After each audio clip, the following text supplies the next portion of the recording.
Hello everyone. और आज हम पढ़ने वाले हैं आवर कैजुरिना ट्री, जो कि तोरू दत्त के द्वारा लिखा गया है। तो गाइस, तोरू दत्त जो कि एक फेमस इंडियन पोइट यानी कवि होने के साथ साथ इंग्लिश और फ्रेंच की लेखक भी थी। वह अपने बचपन में ही विदेश घूम चुकी थी। इन्होंने फ्रांस और इंग्लैंड में अपनी पढ़ाई पूरी की और 1870 में संस्कृत सीखने के लिए भारत वापस आ गईं। इन्होंने साहित्य में अपना नाम बनाया है। इन्होंने 1876 में a sheaf gleaned in French field की इंग्लिश वर्जन पोयम भी लिखी हुई है।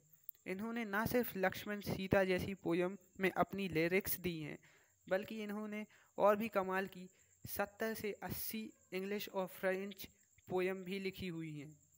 तोरू दत्त सो गाइस, तोरू दत्त जिन्होंने आवर कैजुरिना पोयम लिखी हुई है, उनका और उस पेड़ का रिश्ता तोरू के बचपन से जुड़ा हुआ है।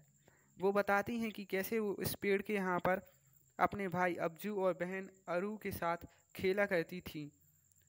और जब वो पेड़ के बारे में बताना स्टार्ट करती हैं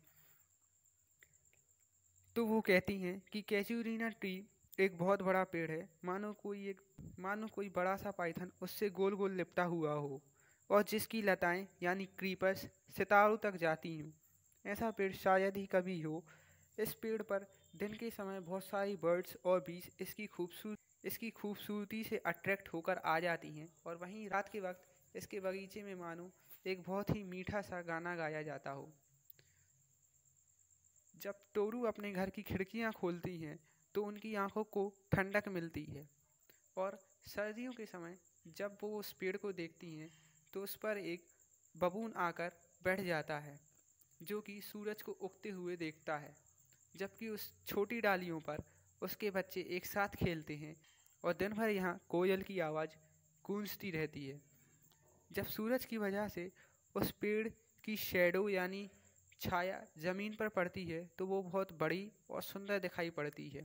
लेकिन तोरू का मानना यह है कि वो इसके इतने सुंदर होने से इस पेड़ से प्यार नहीं करती, बल्कि वो अपनी आत्मा से इस पेड़ से प्यार करती हैं, क्योंकि ये पेड़ उन्हें याद दिलाता है कि कैसे वो बचपन में उसके यहाँ पर खेली ना जाने कितने सालों तक। तोरू का मानना है कि यह पेड़ उनकी यादों में तब तक रहेगा जब तक कि उनकी आंखें आंसुओं से उन्हें अंधा ना कर दे। तोरू ने नेचर को कुछ ऐसे रूप में दिखाना चाहा है जो कि कुछ ऐसा है जिससे इंसान अपने अंदर की भावनाओं को उसके साथ शेयर कर सके, जिससे उसका दिल हल्का हो जाए। तोरू बताती हैं कि उस पेड़ की इमेज इतनी स्ट्रॉन्ग है कि वह इटली और फ्रांस में भी उसकी आवाज़ सुन सकती हैं।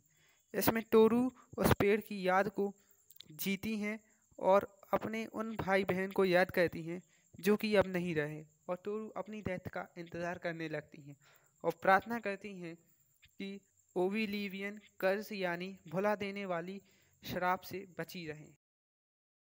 So thank you so much guys, and if you like my video, subscribe the channel for more updates, click on bell icon. Thank you, मिलते हैं अगले सेक्शन में।